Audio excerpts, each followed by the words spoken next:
খগেনক লৈ কি হৈ আছে? খগেনটো মোৰ লগত কোনো ৰিলেটেড গানে নহয় না মই শুনিছো না কিবা শুনিছো মোক এজন ল'ৰা এজনে পিছত শুনালে যে এটা গান আহিছে চাচোন মানে খগেনটো কি হৈছে এটা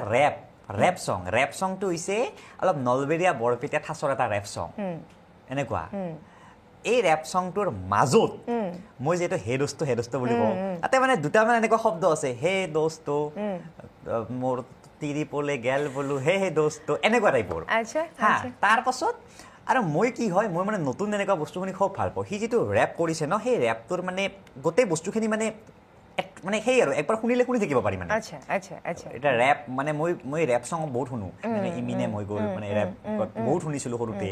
বা এনেকুৱা হৈ গ'ল ৰেপটো এই ৰেপটো মোৰ ভাল লাগিল এটা কমেণ্ট দি দিলো আচ্ছা মোক ট্ৰল কৰিছে ৰেপটোত মোক ভাল কথা একো কোৱা নাই মোক ট্ৰল কৰিছে হা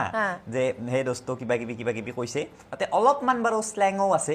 ৰেপ বোলা বস্তুটো সেইটো ন ৰেপটো আমাৰ অসমীয়া সংস্কৃতিৰ বস্তু নহয় ৰেপটো হৈছে কি হৈছিলে যেতিয়া মই শুনা মতে যেতিয়া হোৱাইট মানুহখিনিয়ে আমেৰিকাত বহুত বেছি ব্লেকখিনিৰ ওপৰত অত্যাচাৰ চলাইছিলে ব্লেকখিনি মানে কি কৰিছিলে এই ৰেপ সঙেৰে মানে কথাখিনি নিজৰ কথাখিনি সেই কৰিছিলে তো এটা সম্পূৰ্ণ ৱেষ্টাৰ্ণ বস্তু এইটো কোনো কাকচন নাই আৰু তাত মানে কি হয় অৰিজিনেল ৰেপতে এনেকুৱা স্লেং টেং দিয়ে সেইবাবে ৰেপ বুলি ক'লে বহুতে অলপ বস্তুটো সেয়ে কৰে